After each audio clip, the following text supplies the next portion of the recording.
My name is Evelyn Carter, and the first time my family took something from me, they smiled while doing it. 3 months ago, my parents invited me to what they called a small family dinner. Nothing fancy, just immediate family, they said. When I walked into my mother's dining room that Friday night, I didn't know I was about to lose my place in the family in under 10 minutes. Before I tell you how that happened, pause for a second. If this story hits close to home, if you've ever been quietly pushed aside by the people who were supposed to protect you, go ahead and like the video, subscribe, and tell me where you're listening from. I read the comments. I really do. Now let me take you back to that night. It was early November, cold enough that the windows fogged when you breathed near them. My father, Richard Carter, stood at the head of the table like he always did.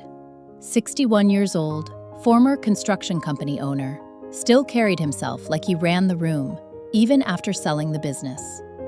My mother, Patricia Carter, sat to his right, hands folded, posture perfect, wearing the same calm smile she used when delivering bad news gently. Across from me sat my younger sister, Lauren Carter, 32, marketing executive, always dressed like she was about to be photographed.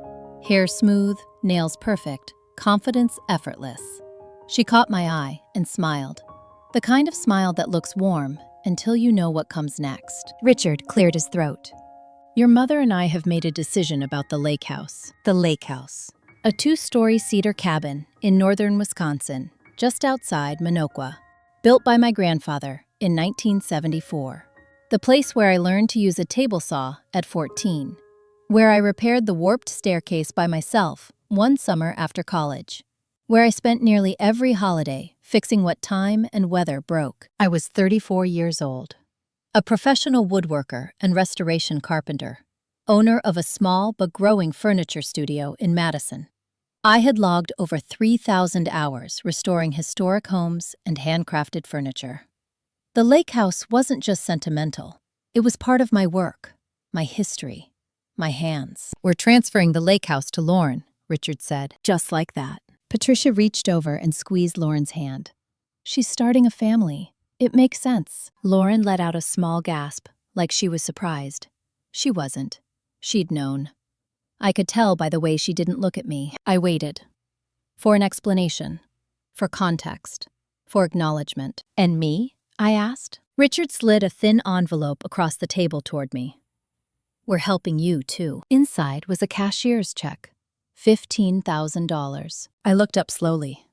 That's it? You're independent, Patricia said softly. You always have been. Independent. That word had followed me my entire life. It sounded like praise, but it was always used as an excuse. Lauren finally spoke. Evie, this doesn't mean we don't appreciate everything you've done. You know that, right? I didn't answer. I was too busy realizing something important. They weren't asking. This wasn't a discussion. This was a transfer of inheritance disguised as generosity. I nodded once, folded the check, and slid it back into the envelope. Congratulations, I said to Lauren. She exhaled in relief.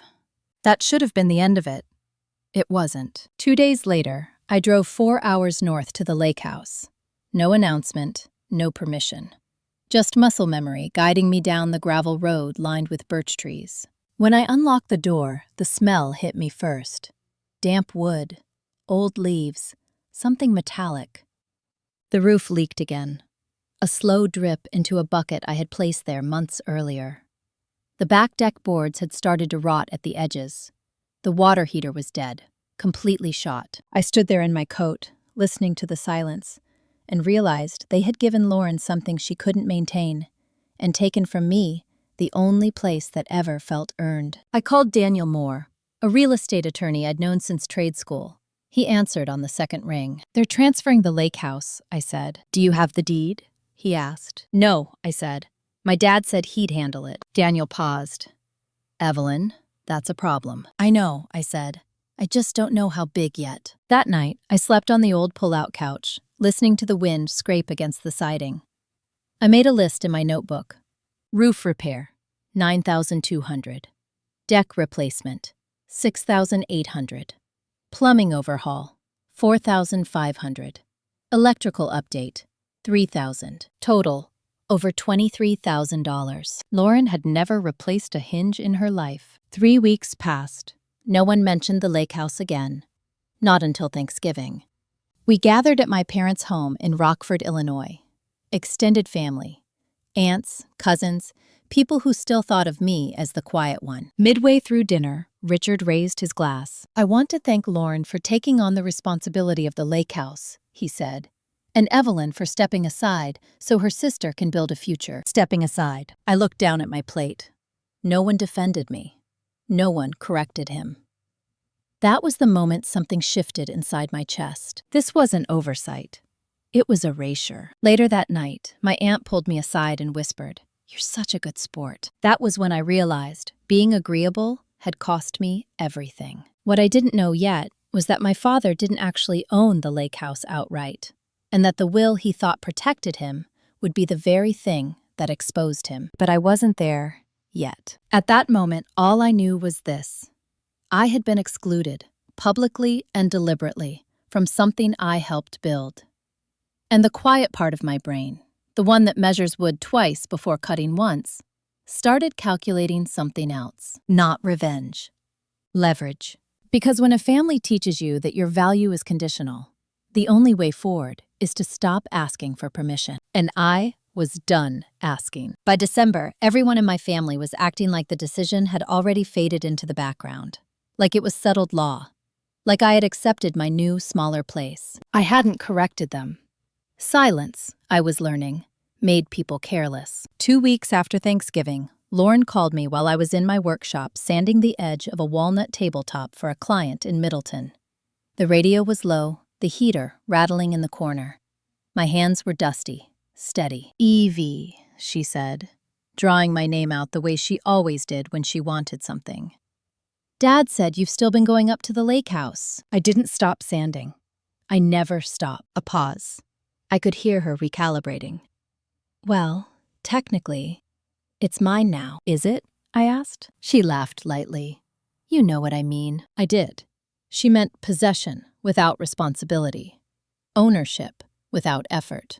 That had always been Lauren's specialty. "Listen," she continued, "I'm slammed at work. End-of-year campaigns, travel, all that. I was wondering if you could just keep an eye on things up there until spring." I turned off the sander. "You want me to maintain your property?"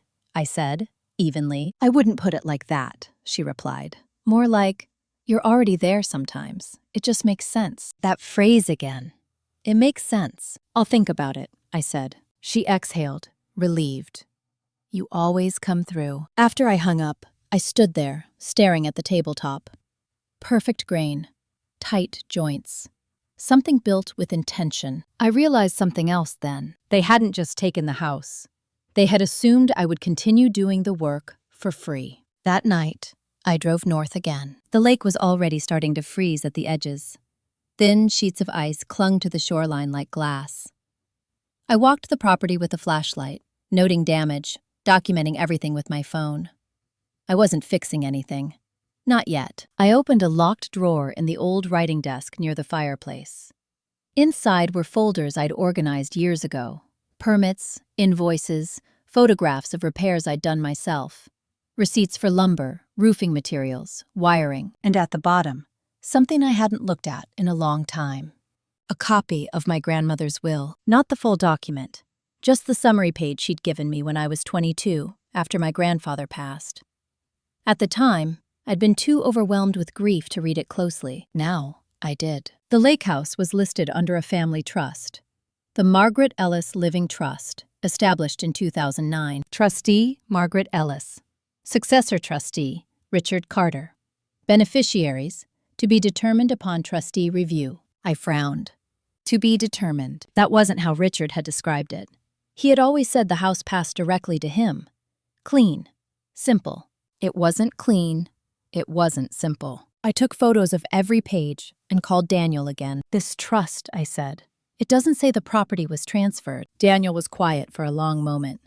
"That means it probably wasn't." "What does that mean for Lauren?" "It means," he said carefully, "that your father can't give what he doesn't legally own." I sat down on the edge of the couch.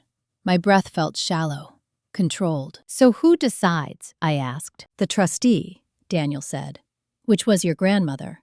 And if she never amended it, that's a problem. For them. I thought of my grandmother, Margaret Ellis. Sharp-eyed, stubborn, the one who taught me how to read blueprints before I could drive. The one my father said was confused the last time I asked to visit. I hadn't spoken to her in almost a year. On the drive home the next morning, my phone buzzed. A text from my mother. Patricia. Lauren is hosting Christmas at the lake house this year. We told everyone you helped get it ready. Thank you. I pulled over onto the shoulder. They hadn't asked. They had already rewritten the story. That was the moment I stopped feeling hurt and started feeling clear. I spent the next week doing two things. First, I worked, harder than I ever had. I took on 3 rush furniture commissions, 12-hour days. Every invoice carefully documented, every payment logged. Second, I listened. At Christmas, I didn't argue. I smiled. I brought wine. I let my parents introduce the house as Lauren's. I watched her flounder when the fireplace smoked because no one had cleaned the flue. I watched her panic when the water pressure dropped and she didn't know where the shutoff valve was. I fixed nothing. At one point, my cousin whispered, "I thought you handled all this stuff." I met her eyes. I used to. Late that night, after everyone left, Richard cornered me in the kitchen. "You embarrassed your sister," he said. "I didn't do anything," I replied. "You didn't help," he snapped. I nodded. "You didn't ask." He stared at me, like he was seeing resistance for the first time. "You've changed," he said. "I had to," I replied. "You made sure of that." He walked away without another word. 2 days later, Daniel called me back. "I pulled the county records," he said. "The lake house deed was never transferred out of the trust. Your father has been acting as if it were his, but legally, he's only ever been a successor trustee." "And the beneficiary?" I asked. "That's the interesting part," Daniel said. "There's an amendment filed in 2014. My heart started to beat faster. Beneficiary listed as Evelyn Carter. I closed my eyes. "I need to speak to my grandmother," I said. "Yes," Daniel replied. "You really do." That night, I sat in my workshop alone. The machines quiet, the smell of sawdust heavy in the air. For the first time, I understood something fundamental. I had been excluded because they thought I was safe, predictable, containable. They didn't know I'd learned how to read contracts before I learned how to forgive. And they had no idea that the housewarming they were planning for New Year's Eve was about to become something else entirely. Because when people take from you quietly, they assume you'll respond quietly. They're wrong.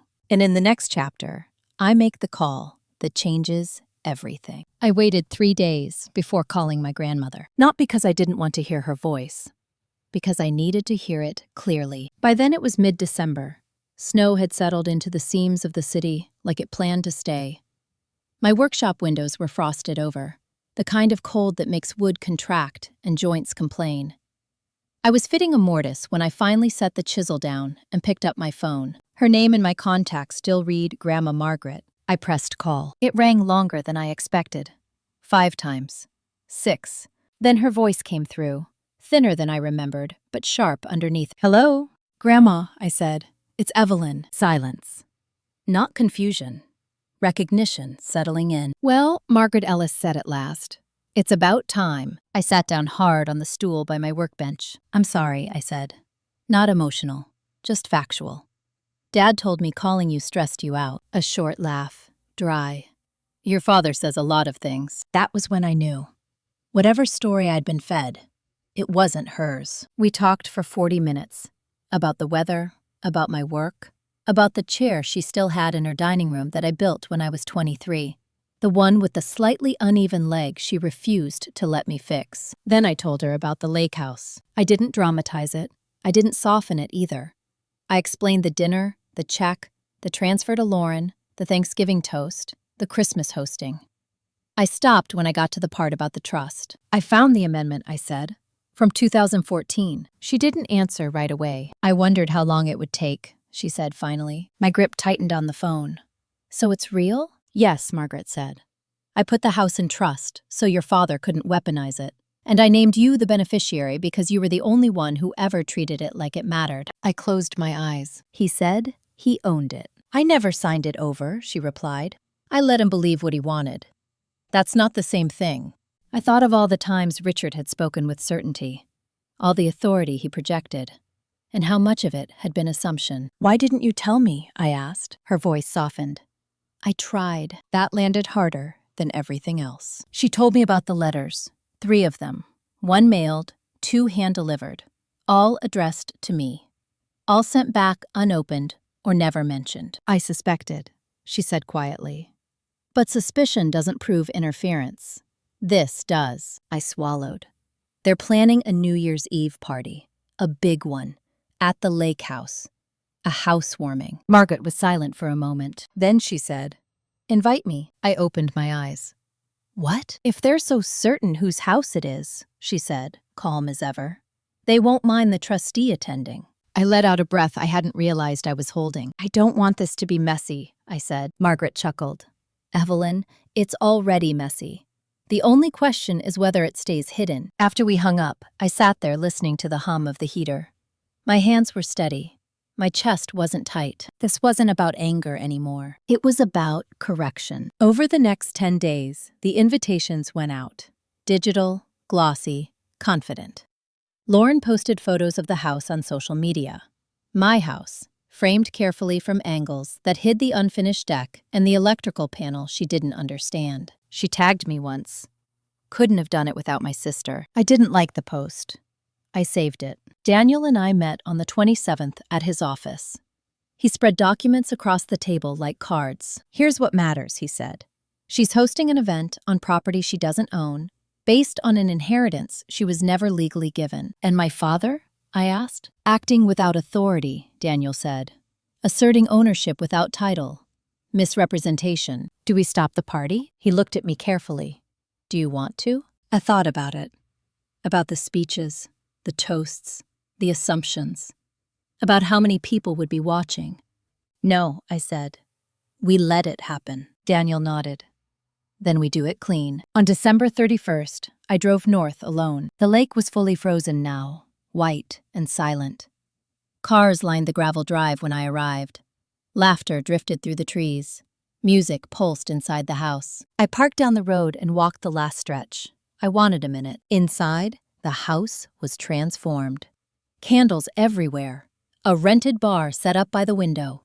Caterers moving through the kitchen like they owned it. Lauren stood by the fireplace, glass raised, holding court. Richard spotted me almost immediately. "There you are," he said, smiling too tightly. "Glad you could make it." "I wouldn't miss it," I replied. Patricia kissed my cheek. "Be kind tonight." I looked at her. I always am. At 11:45, the door opened. Margaret Ellis stepped inside, leaning lightly on a cane, coat immaculate, eyes alert. The room shifted. Conversations stuttered. People turned. Richard froze. "Mother?" he said. She smiled politely. "Hello, Richard. Lovely party." Lauren's face drained of color. I crossed the room and took my grandmother's arm. "I'm glad you came." She squeezed my hand. "I wouldn't miss this either." Daniel arrived moments later, suit, briefcase, calm. At 11:58, Richard cleared his throat. "Everyone," he said. "Before we ring in the new year, I want to say a few words about family and about this house." "That won't be necessary," Margaret said. Her voice wasn't loud. It didn't need to be. She looked around the room, then at her son. "Richard," she said evenly, "whose house do you think this is?" The silence that followed wasn't awkward. It was surgical. And that was when I knew the countdown wasn't for midnight. It was for the truth. Richard stared at his mother like she had spoken a foreign language. For a second, I thought he might laugh it off, turn it into a joke. He was good at that.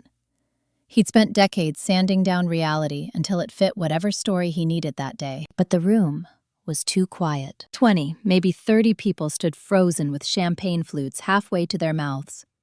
Someone near the back coughed and immediately stopped, like sound itself had become inappropriate. "Mom," Richard said carefully, "this isn't the time." Margaret Ellis didn't move. She didn't raise her voice. She simply rested both hands on the handle of her cane and looked at him, the way she used to look at contractors who tried to overcharge her. "Then it's exactly the time," she replied. Lauren stepped forward, panic already sharpening her tone. "Grandma, I think you're confused. Dad transferred the house to me months ago." Margaret turned her head slowly toward Lauren. "Did he It wasn't a question. Daniel took one step closer to the dining table and set his briefcase down. The soft click of the latches sounded louder than the music still humming from the speakers. "My name is Daniel Moore," he said calmly. "I represent Evelyn Carter." Every eye shifted to me. I didn't move. I didn't smile. I didn't need to. Richard's jaw tightened. "This is a family matter." It stopped being just that when property and inheritance were misrepresented, Daniel said, especially in front of witnesses. Lauren shook her head, a brittle laugh escaping her. "This is ridiculous. Evie, say something." I looked at her then. Really looked. She was dressed beautifully, hair perfect, dress new, but her hands were shaking just enough to give her away. "I am saying something," I replied, just not loudly. Margaret nodded once. Daniel opened the briefcase and removed a folder, thick, neatly tabbed. "The lake house," Daniel said, "is held in the Margaret Ellis Living Trust, established in 2009. Ms. Ellis is the trustee. In 2014, she executed an amendment naming Evelyn Carter as the sole beneficiary of the property." He laid the documents out on the table. County seals, signatures, dates. This trust was never dissolved. The deed was never transferred to Richard Carter. As such, Mr. Carter had no legal authority to transfer ownership to Lauren Carter. A murmur rippled through the room. Patricia's hand flew to her mouth. "That's not true," she whispered. Richard didn't answer her. He was staring at the paperwork like it might rearrange itself if he waited long enough. "I was going to handle it," he said finally. "The paperwork just hadn't caught up yet." Margaret's eyes hardened. "No, son. The paperwork is exactly where I left it. You just assumed you were entitled to what you never earned." Lauren's voice cracked. "So what does this mean?" Daniel didn't hesitate.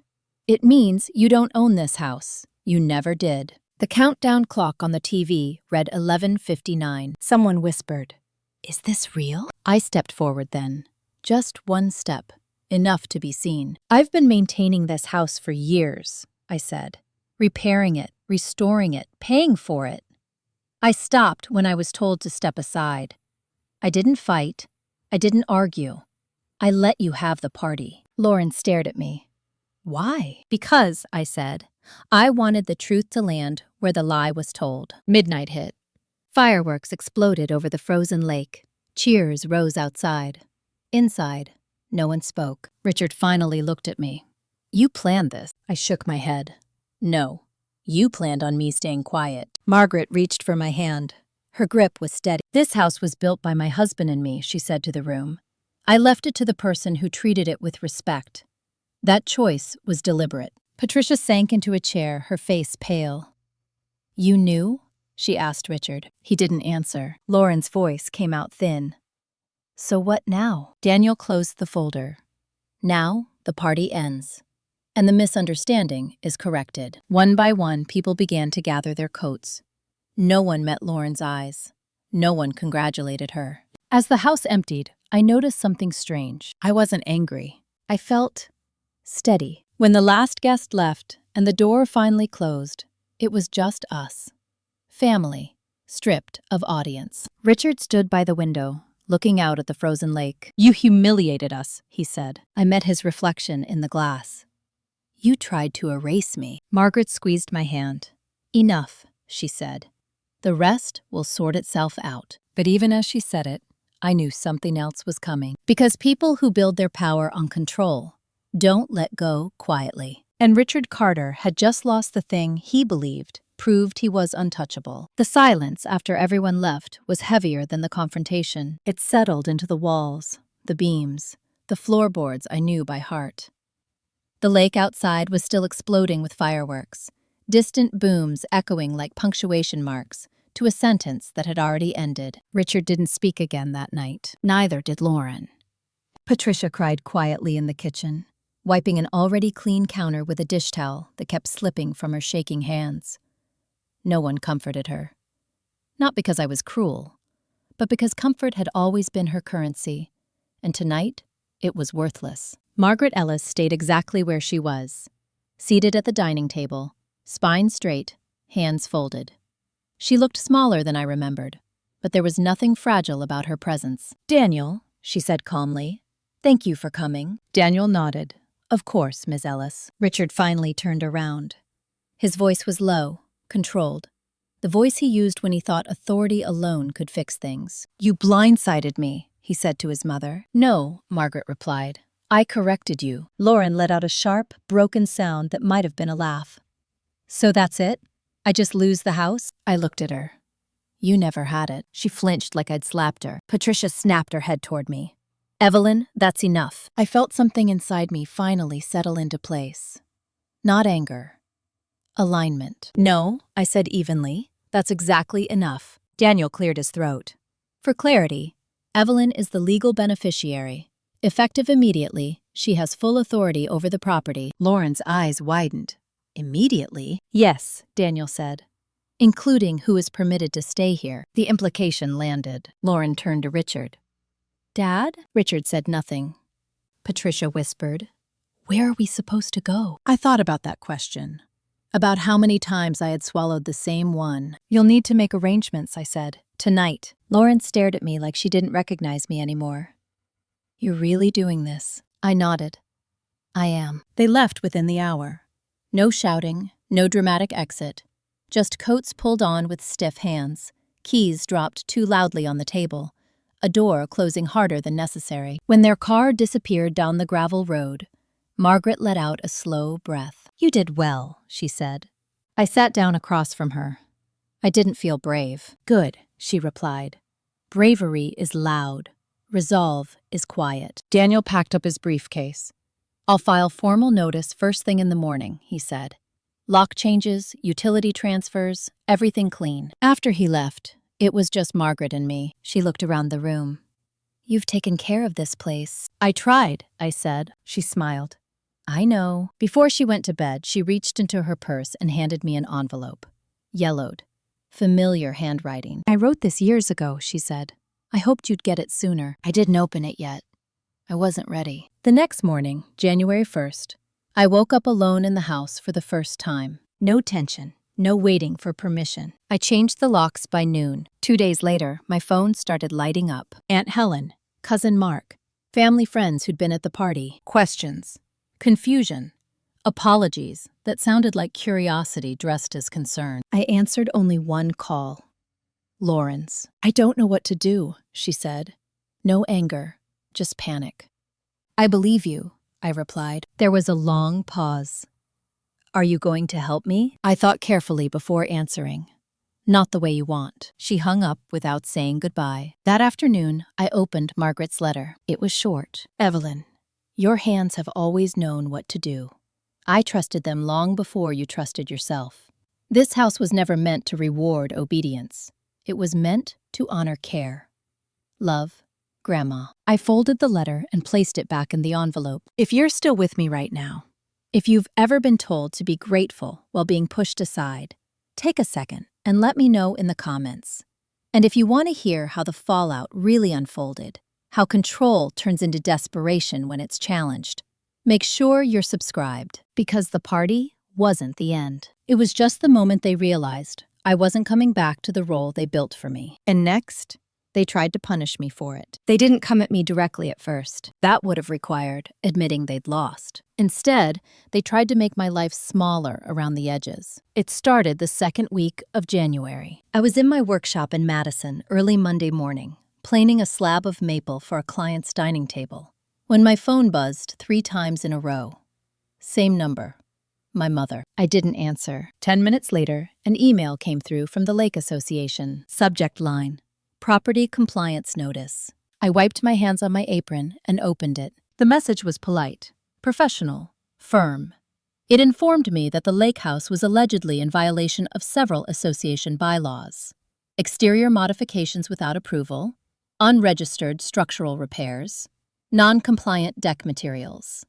It requested immediate documentation and warned of potential fines. I read it twice. Then I laughed. Not because it was funny, because it was familiar. Richard Carter had spent 15 years on that association board. I called Daniel. "They're testing you," he said after I read the email aloud.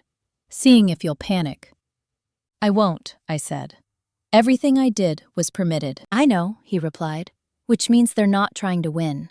They're trying to wear you down. By Wednesday, the calls started. A contractor I'd worked with for years left a voicemail saying Richard had called him, asking questions about my business, my clients, my finances. A supplier asked why my father was trying to confirm whether I was still solvent. Then, the bank called. A polite woman named Cheryl informed me that there had been an inquiry into my business credit line. From who? I asked. She hesitated. A Richard Carter. He identified himself as your guarantor. I closed my eyes. He's not, I said. I see that now, she replied. But I wanted to alert you. That night, Patricia finally reached me. I don't understand why you're being so cold, she said. Your father is just trying to protect the family. I stood at the window of the lake house, watching snow fall into the dark. He's trying to protect control, I said. There's a difference. You threw us out, she whispered. I reclaimed my home, I replied. You're not the same thing. She cried then, softly, the way she always did when tears were meant to be currency. I didn't negotiate. The next escalation came faster. On Friday, a man in a county jacket knocked on the lake house door. Code enforcement. Anonymous complaint about unsafe electrical work. I handed him my permits, my inspection sign-off, my documentation. He looked embarrassed. Everything's in order, he said.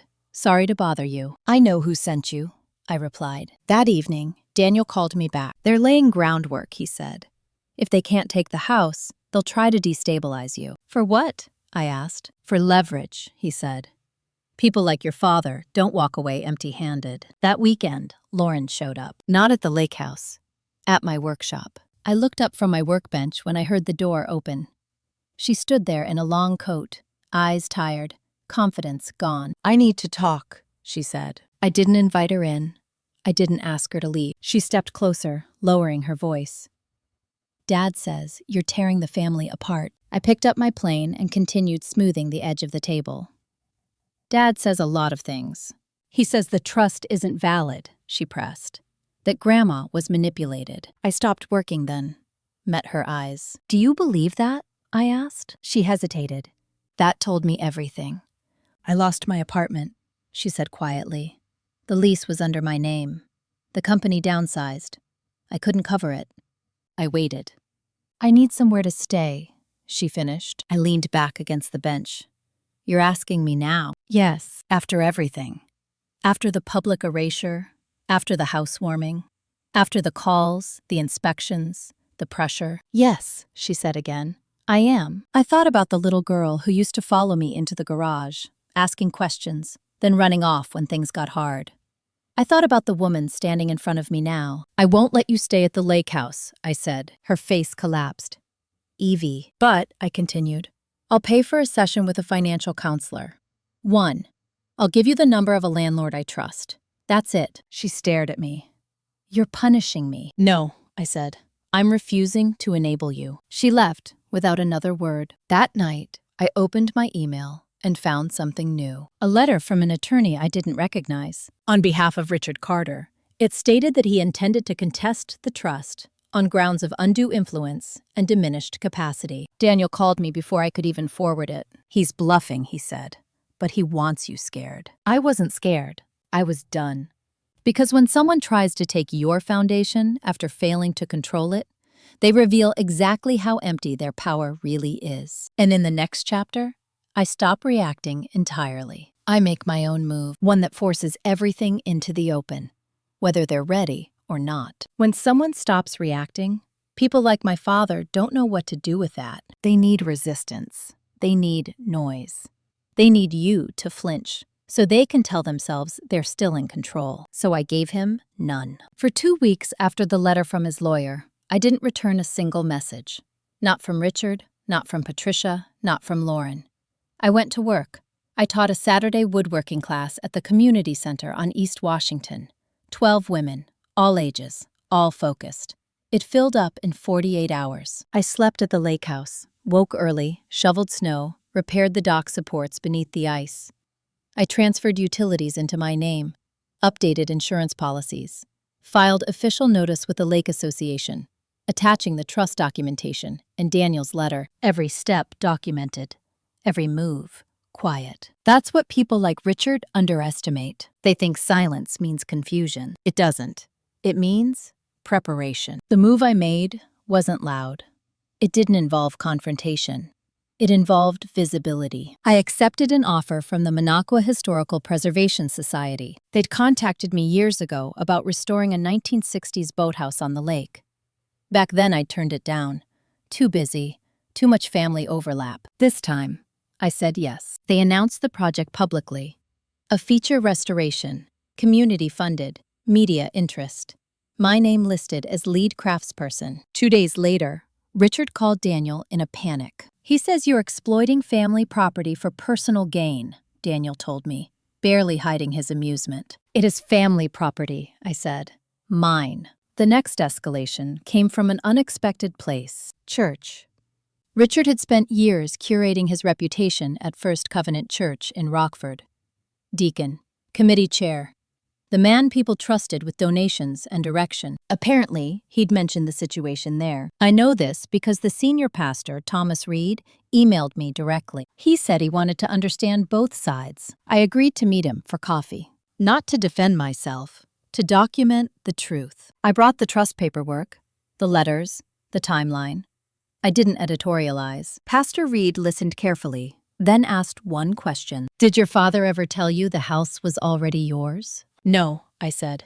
He told me to step aside. Pastor Reed nodded slowly. A week later, Richard's name quietly disappeared from the church bulletin. No announcement, no explanation. That kind of loss hits harder than public shame. Meanwhile, the legal threat escalated. Richard's attorney filed notice of intent to challenge the trust. Daniel responded the same day with evidence of Margaret's competency, her attorney's affidavit, and a warning about sanctions for frivolous litigation. The challenge dissolved within 48 hours. Patricia sent me a text. Your father is not sleeping. Please stop this. I stared at the screen. This wasn't something I was doing to him. This was something that happened when lies ran out of room. Margaret called me one evening, her voice steady. You're handling this with dignity, she said.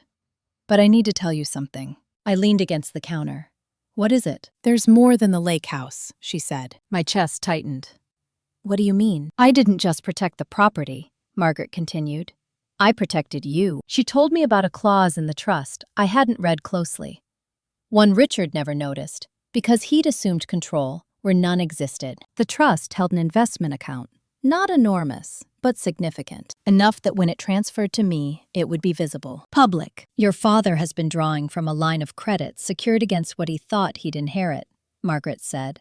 When that disappears, so does his leverage. I closed my eyes. So when the trust transfers, I started. He'll have to answer questions, she finished. The transfer was scheduled for the following Monday. I didn't warn anyone. On Sunday night, Lauren sent me a single message. I don't recognize Dad anymore. I typed, then deleted, then typed again. I didn't respond, because this chapter of my life wasn't about saving anyone. It was about letting consequences land where they belonged. And the next morning, when the bank notices started going out, the ground finally shifted under the people who thought they were standing on mine.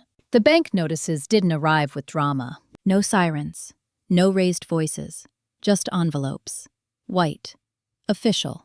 The kind that sit unopened on a kitchen counter while someone convinces themselves it can wait another day. By Tuesday afternoon, Richard Carter called me 5 times. I didn't answer. By Wednesday morning, he drove north. I knew because Ruth's replacement up the road texted me. She'd taken over the old neighbor's habit of watching comings and goings like a public service. Your dad's car's been sitting at the end of the drive for 20 minutes. Engine off. I didn't go outside. I was in the workshop behind the house, fitting a tenon joint for the boathouse restoration. The radio was off, just the sound of wood, the way it resists and then gives. Honest work. Predictable. If you rush it, it shows. A knock came at the workshop door. Not angry, not soft, controlled. I wiped my hands and opened it. Richard stood there in a wool coat he'd owned for years. The one he wore to meetings where he expected to dominate the room. It didn't fit in the same way anymore. Or maybe he didn't fill it. We need to talk, he said. I stepped aside, not inviting him in, not blocking the doorway either. About what? I asked. His jaw worked. You know exactly what. I waited. He took a breath. The bank froze my credit line. I nodded once. That makes sense. They say the collateral is gone, he snapped. That the trust transferred assets out of my reach. I didn't correct his language. Reach was the right word. You could fix this, he said. You could call them. Clarify. Clarify what? I asked. That this was a misunderstanding. I met his eyes. It wasn't. His face tightened. I built this family. No, I said evenly. You managed it. There's a difference. He took a step closer. I didn't move. You're punishing me, he said. I shook my head. I stopped protecting you from the consequences of your own decisions. For a moment, something flickered across his face. Not anger. Fear. You don't understand what you're doing, he said. People will talk. They already are, I replied. Just not about me. That landed. Patricia's car pulled into the drive a few minutes later. She got out slowly, like her body already knew what was waiting. She looked older than she had a month ago. Smaller. Evelyn, she said. Please. I didn't offer her a chair. I didn't offer coffee. What do you want? I asked. She pressed her lips together. Your father is under a lot of stress. I know, I said. So was I. Richard cut in. We can make this right. I waited. We'll amend the will, Patricia said quickly. Split things evenly, the way it should have been. I let the silence stretch. You don't get to negotiate with something you don't own, I said finally. Patricia's eyes filled. You're tearing us apart. I thought of Thanksgiving, of the toast, of the check slid across the table like hush money. No, I said. I stopped holding you together. Richard's voice dropped. If you do this, you won't have a family. I didn't answer right away. Then I said, I already didn't. That was when Lauren appeared. She'd parked farther down the drive. She always liked to arrive last, to read the room before entering it. Her eyes went to our father first, then our mother, then me. What happened? She asked. Richard didn't answer her. Lauren turned to me. Dad says the bank's calling his loans. I know, I said. She looked between us.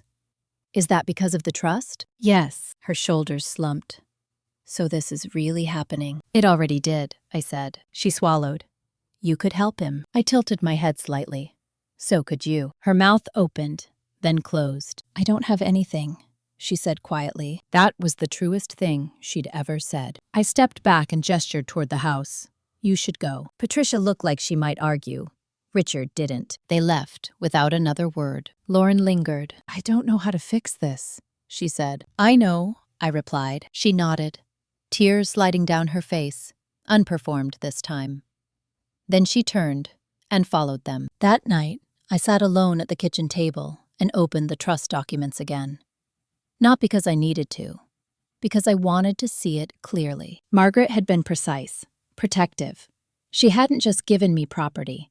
She'd given me time. The next fallout came fast. Richard's former business partner called to ask questions. Then another. Then the accountant who'd helped structure his retirement accounts requested updated documentation. When the answers didn't line up, things unraveled. Not explosively, administratively. That's how power actually collapses.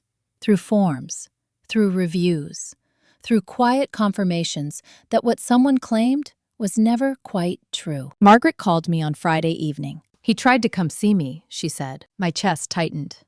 Did you let him? No, she replied. I told him I'd said everything I needed to say in writing. I smiled, despite myself. I'm proud of you, she said. For what? I asked. For not becoming cruel, she replied. That would have been easy. I looked around the house. The beams, the windows, the marks of work done carefully. I didn't want revenge, I said. I know, Margaret said. You wanted truth. Over the next few days, the story shifted in the family. Subtly at first. People stopped asking me to apologize.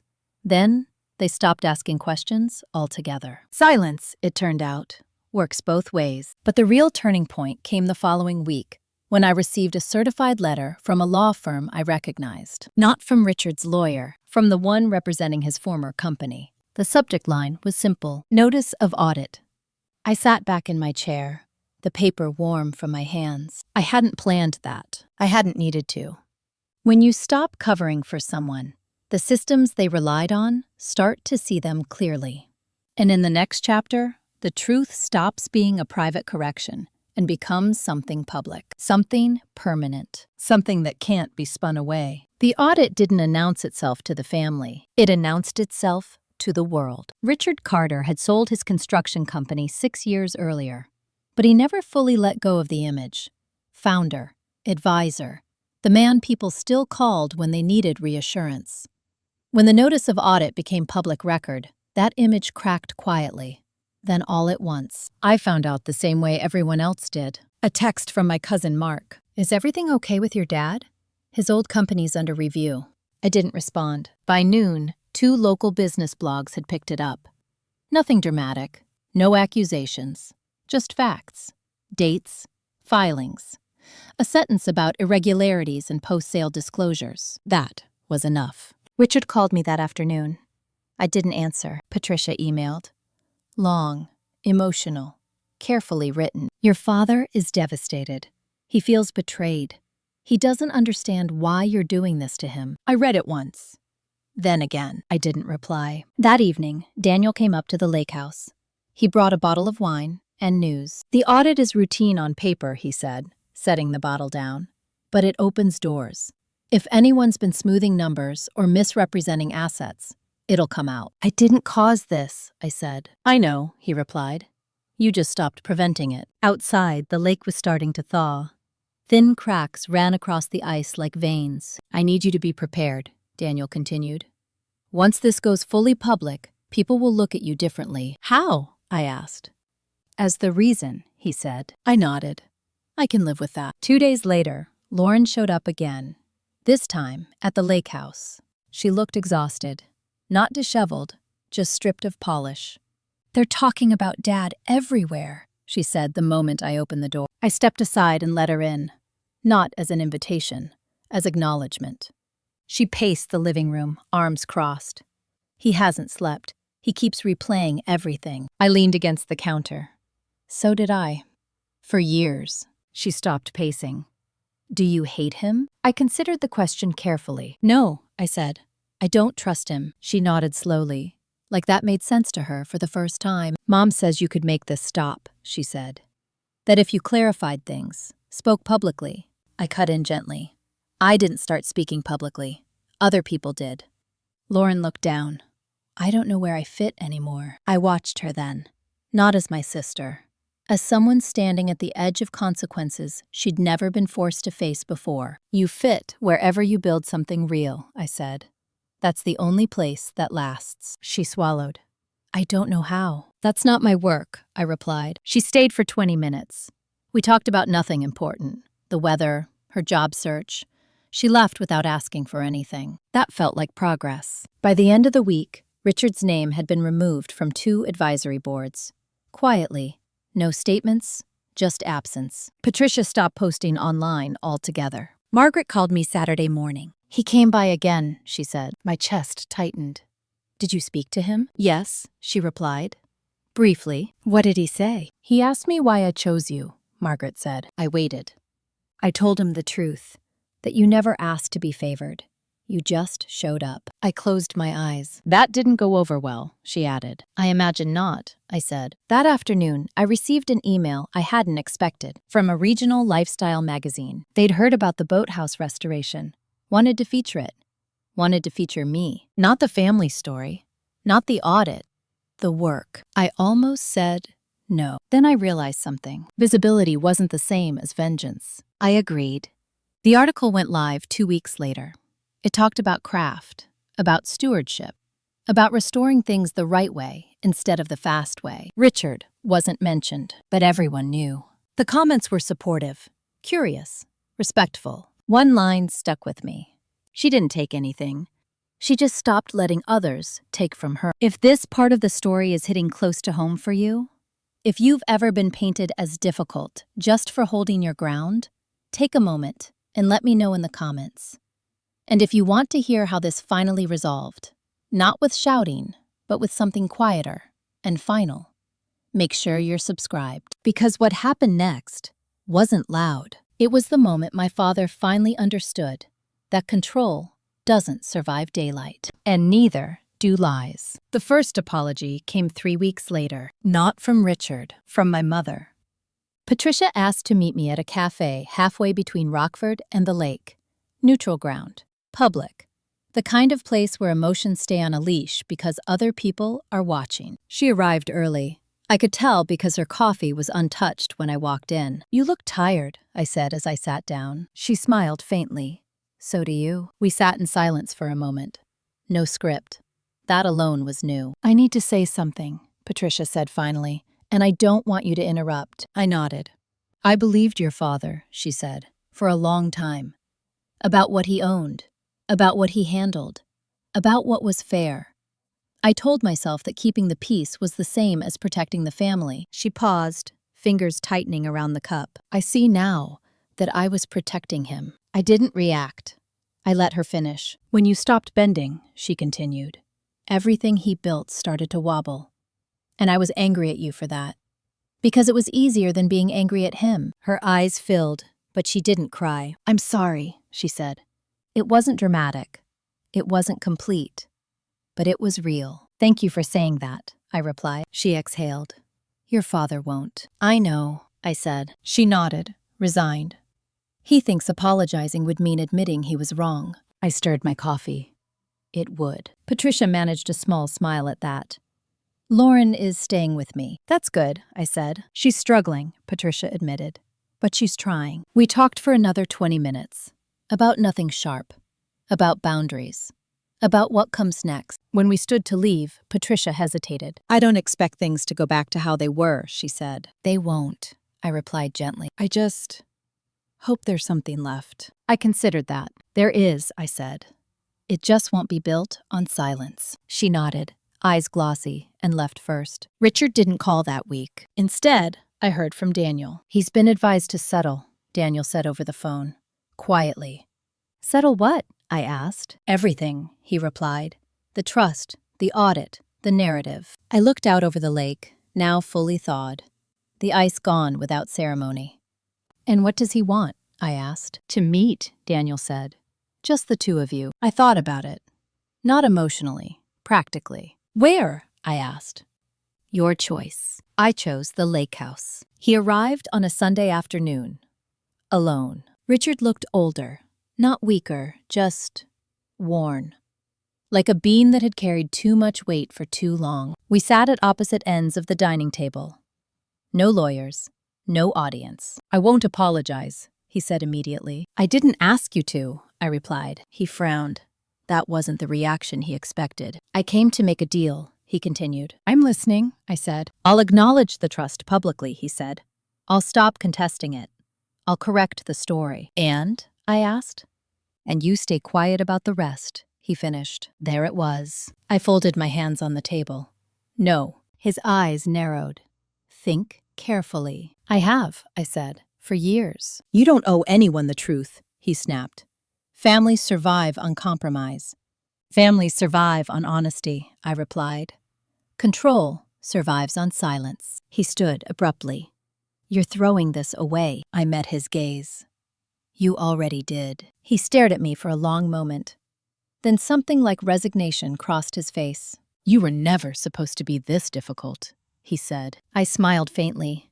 I was never supposed to be invisible. He left without another word. That night, I walked the shoreline alone.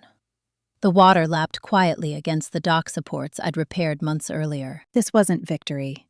It wasn't closure. It was something better. It was the end of negotiation. And in the final chapter, you'll see what happens when a life built on control meets a future it can't access. Because the last thing Richard Carter lost wasn't the house. It was the story he told himself about who I was. After that meeting, something subtle changed. Not around me, around him. When a person like Richard loses control, they don't implode right away. They shrink, slowly, quietly. The world gets smaller, one room at a time. I heard about it secondhand. He stopped attending the monthly business breakfasts. Not officially. He just had conflicts. Then his former partners stopped looping him into emails. Not out of cruelty, out of efficiency. He no longer had authority to approve anything. The audit continued, methodical, unemotional. The kind of process that doesn't care how confident you sound when you explain yourself. Daniel kept me updated, But I didn't ask questions. I didn't need details. I understood the arc. People who rely on control hate uncertainty more than loss. And Richard was living in it now. Lauren called me one night in early March. Not crying, not panicked, just tired. "I got a job," she said. "That's good," I replied. "Entry level," she added quickly. "Nothing impressive." "It's real," I said. "That counts." She was quiet for a moment. I didn't realize how much Dad handled for me. "I know," I said. "I don't blame you," she said finally. That surprised me. "For what?" I asked. "For not saving us," she replied. I let that sit. "I wasn't trying to punish you," I said. "I was trying to stop disappearing." She understood that now. I could hear it in the way she breathed. "I miss you," she said. "I'm here," I replied. "Just not where you left me." That was the closest we'd come to peace. Margaret came to stay with me for a week in April. She moved slowly now, but her mind was as sharp as ever. We planted new boards along the dock, not because they were broken, because she wanted to be part of the work. "You know," she said one afternoon, watching me secure a beam, "your grandfather would have loved watching you do this." "I think about that," I replied. "He never doubted you," she said. "Not once." That mattered more than she knew. The article about the boathouse restoration brought in new work, better work, clients who valued craft, not speed. I raised my rates. No one argued. One afternoon, I received a forwarded email from Daniel. Richard's attorney had officially withdrawn all challenges to the trust. No explanation, just a filing. I read it once, then closed the laptop. That night, Patricia called. "I wanted you to hear it from me," she said. "Your father is stepping back. From everything." I leaned against the porch railing, looking out at the water. "I hope he finds something that isn't built on control." She didn't respond right away. "I wish I'd protected you sooner," she said. I closed my eyes. "I wish you had too," I replied. "But I'm okay now." And I was. Because here's the thing no one tells you when you finally stop being the easy one. It's quiet afterward. No applause. No instant relief. Just space. Space to hear your own thoughts. Space to build without being watched. Space to choose who gets access to you. I used that space carefully. By summer, the lake house felt like mine in a way it never had before. Not because of ownership, because of peace. I stopped waiting for messages that didn't come. I stopped explaining myself. I stopped carrying weight that wasn't mine. And one evening, as the sun dropped low over the water, Margaret sat beside me on the dock and said something that stayed with me. "Some families mistake obedience for love," she said. "You reminded them that love doesn't require surrender." I didn't respond.